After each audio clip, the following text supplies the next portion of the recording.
Supreme court में पंजाब और खैबर पख्तूनख्वा में इंतखाबात अज खुद नोटिस केस में 4 जजेस ने खुद को बेंच से अलग कर लिया। Justice Ijazul Ahsan, justice Mazahar Ali Akbar Naqvi, justice Athar Naqvi, justice Yahya Afridi ने केस सुनने से माजरत कर ली। चीफ जस्टिस की सरबराही में 5 रुकनी बेंच मुकदमे की समाअत जारी रखेगा। समाअत के दौरान चीफ जस्टिस उमर अता बंदयाल ने रिमार्क्स दिए, आइन की तशरीह के लिए अदालत समाअत जारी रखेगी।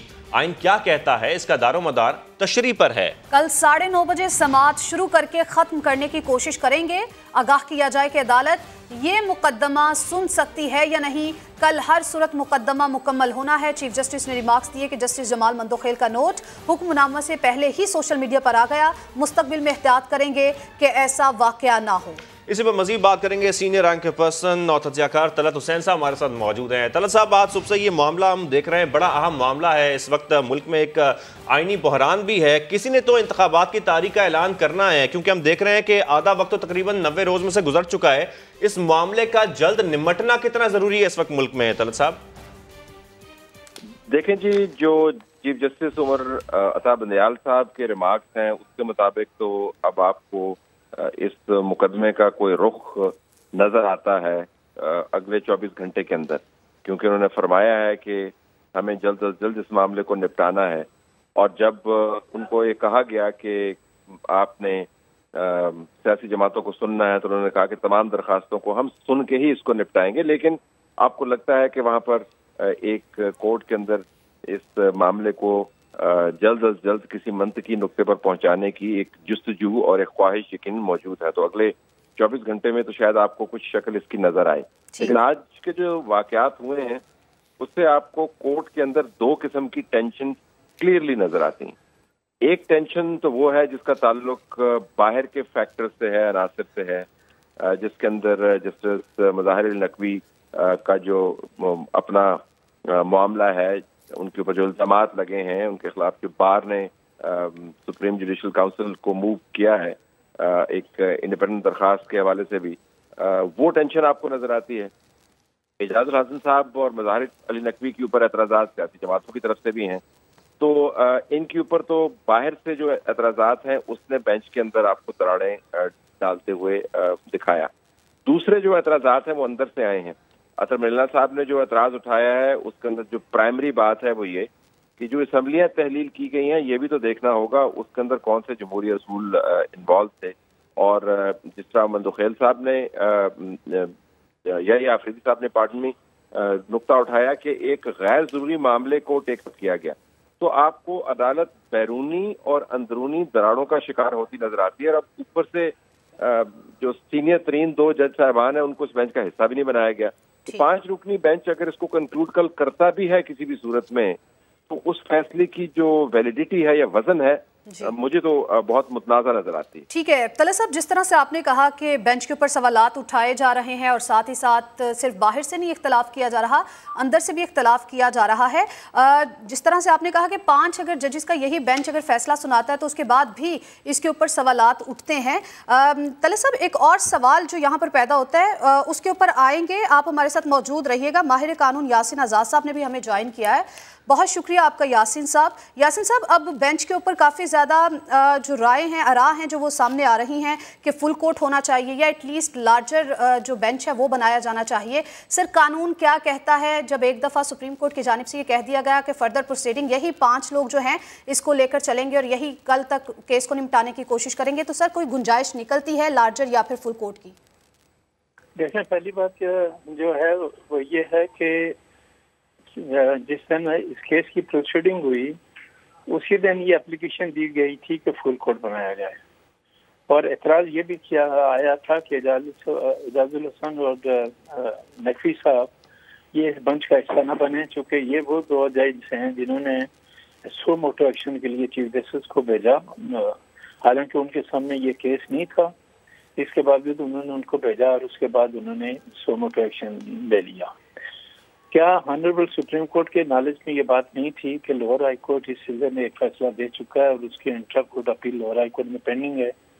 तो बेहतर यही था कि सो मोटो एक्शन नहीं लेते, लोअर हाई कोर्ट को डायरेक्शन दे देते इंट्रा कोर्ट अपील का जल्दी फैसला कर लें।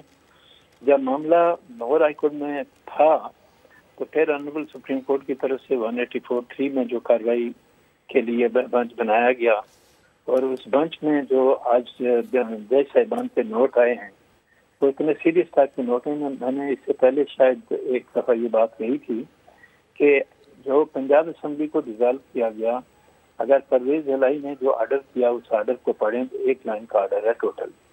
میں اسمبلی کو ایڈوائز کرتا ہوں کہ اسمبلی توڑ دی جائے. آج اختر محمد اللہ صاحب نے جو اعتراض اٹھایا میرے نزدیک کو اس لیے ویلڈ ہے کہ پنجاب اسمبلی کے جو نمائندے ہیں ہمارے وہ تقریباً 12 کروڑ عوام کی نمائندگی کرتے ہیں. پنجاب اسمبلی کے 12 کروڑ عوام نے الگ کر کے 5 سال کے لیے بھیجا. آپ نے ایک دن پہلے اعتماد کا ووٹ لیا اور دوسرے دن ایک آدمی کے کہنے کے اسمبلی کو توڑ دیا. کیا یہاں پہ میلافائڈی نہیں ہے؟ تو کیا اگر آنریبل سپریم کورٹ باقی معاملات کو دیکھ سکتا ہے تو پنجاب اسمبلی اور جو KPK کے اسمبلی کو توڑا گیا، کیا اس میں لوگوں کے بنیادی حقوق نہیں مارے گئے جنہوں نے لوگوں کو ان کو الگ کر کے 5 سال کے لیے ایسا اسمبلی کے اندر بھیجا تھا؟ اب یہاں سے جو صورتحال ہے وہ اس لیے تشویشناک ہے کہ پنجاب اسمبلی کو اور KPK کی اسمبلی کو ایک آدمی کی خوشنودی کے لیے توڑا گیا. ریزننگ تو اپنی جگہ پہ ہیں، کورٹ ان معاملات کو کنسیڈر کرنے چاہے تو کرے. آپ کو یاد ہوگا کہ اس سے پہلے آرٹیکل 63 کا جو معاملہ سپریم کورٹ میں ملا تھا اس میں سپریم کورٹ کے تقریباً 6 جو سابق صدور تھے جس باشمول میرے، ہم گئے اور ہم نے آنریبل چیف جسٹس سے کہا کہ فل کورٹ بنائیں. یہ 3 ججز جو 63 میں آپ ججمنٹ دینے والے ہیں اس پہ لوگ انگلیاں اٹھائیں گے، فل کورٹ بنا لیں اور بنا کے اس کو فیصلے کر لیں. وہ جو ججمنٹ آیا ہے آرٹیکل 63 میں، کیا یہ لکھا ہوا ہے کہ کوئی دوسری جماعت کا آدمی اگر کسی کو ووٹ دے گا تو ڈی نوٹیفائی تو ہوگا، لیکن وہاں اگر آئین کے اندر یہ نہیں ہے کہ اس کا ووٹ کاؤنٹ نہیں ہوگا تو پھر آپ نے ایک قسم کا آئین کو ریرائٹ کرنے کی کوشش کی، اس پہ بھی لوگوں نے آپ کی آواز اٹھائی. تو میں آنریبل سپریم کورٹ سے کہتا ہوں کہ آج جب یہ 4 جج آپ سے الگ ہو گئے تو آخر کیا وجہ ہے کہ 2 سینئر جج جب بھی کوئی احساس معاملہ ہوتا ہے جیسے فیضی صاحب اور طارق مسعود صاحب کا بالکل اگنور کر کے ایک سائڈ پہ لگا دیتے ہیں. تو آج 4 جج یہ نکل گئے، 2 جج جیسے بھی سپریم کورٹ میں نہیں ہیں، 6 نکل گئے. تو جو باقی ججز ہیں آپ ان کی فل بینچ لے کے بیٹھ جائیں، آئینے نکالتے ہیں، آپ بیٹھ کے ڈیسائڈ کریں تاکہ کل آپ پہ کوئی آواز نہ اٹھائے. آج آپ پھر اپنی مرضی کی پہ 9 کے بجائے 5 رکنی بینچ بنا کے بیٹھ گئے ہیں اور آپ کہتے ہیں کہ میں جلدی سے فیصلہ بھی کروں گا. تو میں یہ سمجھتا ہوں کہ اس سے اداروں کی جو ڈگنیٹی ہے وہ بری طرح سے مجروح ہو رہی ہے. آپ خود دیکھ لیں کہ پارلیمنٹ کا ادارہ جو میرے نزدیک سب سے زیادہ مضبوط ادارہ ہونا چاہیے، پارلیمنٹیرین کو اپنے تمام معاملات پارلیمنٹ کے اندر بیٹھ کے طے کرنا چاہیے. وہ تو ایک دوسرے کو نیچا دکھانے کے لیے سوائے گالیاں دینے کے کوئی کام کرنے کے لیے. اچھا یاسین آزاد صاحب، یہاں پر آپ یہ کہہ رہے ہیں کہ فل کورٹ بننا چاہیے، بینچ فل کورٹ ہونا چاہیے. فل کورٹ کے بالکل حق میں ہوں.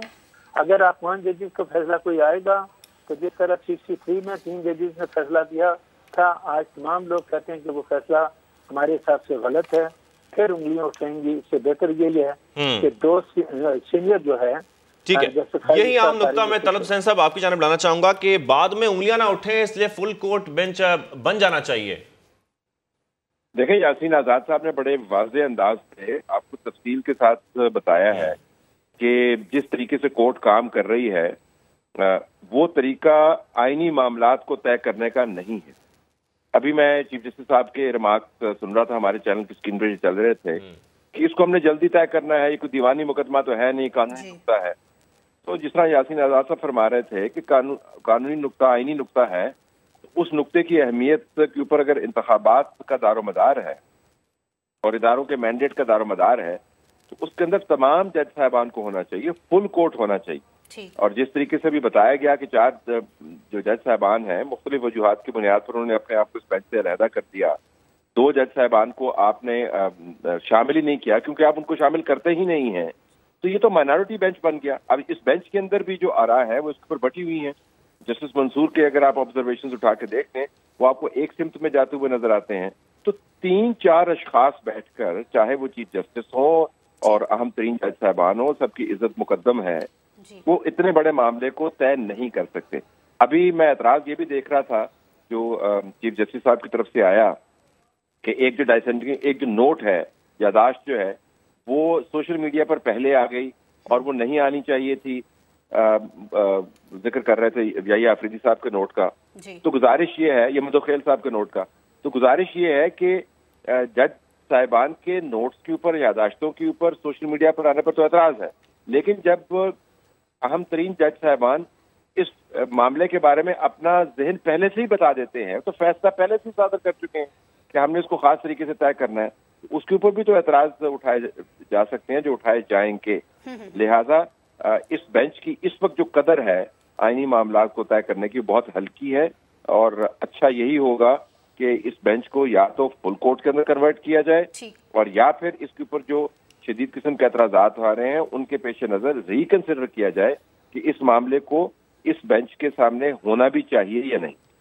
ठीक है तलत साहब, जिस तरह से आपने कहा कि 2 सीनियर जजेस को ऐड करना चाहिए, या फुल कोर्ट होना चाहिए, या जजेस को लार्जर बेंच बनाना चाहिए, तो फिर सवाल कम। लेकिन सर, जो 2 जजेस के ऊपर जिनके ऊपर गवर्नमेंट को एतराज़ था और कहा था कि उन्होंने तो अपना पहले ही माइंड मेक कर लिया है, जब उन्होंने अपने आप को इस बेंच से अलहदा कर लिया है, फिर इसके बाद सर 5 लोग या 5 जजेस अगर फैसला सुनाते हैं, तो इस पर तो सर फिर आपके ख्याल में कोई एतराज़ या कोई और नुक्ता होना चाहिए हुकूमत के पास एतराज़ करने के लिए? देखिए, एतराज़ जी सिर्फ मज़ाहिर नकवी और जस्टिस एजाजुल हसन के ऊपर नहीं था।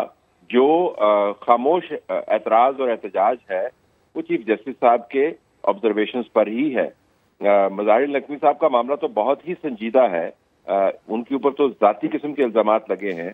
एजाजुल हसन साहब का मामला तारीखी तौर पर बड़ा अहम है, क्योंकि वो हर उस बेंच का हिस्सा रहे हैं जो खास जमात को फायदा देता हुआ नजर आता है। ज़ाहिरन उनकी नीयत नहीं होगी, लेकिन के फैसले के अंदर से अगर एक खास जमात को फायदा होगा और एक खास जमात को नुकसान होगा तो एतराज़ात उठेंगे। लेकिन जिस अंदाज से इन दोनों साहिबान को इनकी तारीख जानते हुए बेंच का हिस्सा बनाने पर इसरार किया गया, और जिस तरीके से ये बेंच फॉर्म किया गया, देखिए बेंच फॉर्मेशन जो है वो चीफ जस्टिस का जवाबदीदी इख्तियार है। अब ये चीफ जस्टिस साहब की बेंच फॉर्मेशन के अंदर वोट ऑफ नो कॉन्फिडेंस है। एक तो उन्होंने वोट ऑफ नो कॉन्फिडेंस खुद ही पास किया, 2 सीनियर तरीन जज साहिबान को उन्होंने बीच में नहीं रखा, फिर जिन जजेस को उन्होंने रखने पर इसरार किया वो अलहदा हो गए, फिर जिन जजेस को उन्होंने बीच में डाला 2, वो उन्होंने शदीद एतराज़ात करके, एक ने इस खुद नोटिस के ऊपर और दूसरे ने इसकी मंतक के ऊपर, वो अलहदा हो गए। तो मेरे ख्याल में चीफ जस्टिस साहब को खुद भी देखना चाहिए कि ये एक ट्रंकेटेड बेंच है, ये एक कटा फटा बेंच है, और इस मामले के ऊपर अगर इसकी तरफ से कोई सब्सटेंटिव जजमेंट आती है तो वो इस मामले को मजीद गंभीर कर देगी। ठीक है, इस बेंच की जानब से जो जजमेंट आएगी वो मामला गंभीर हो सकता है। हमारे साथ मौजूद हैं senior anchor person Talat Hussain साहब। हम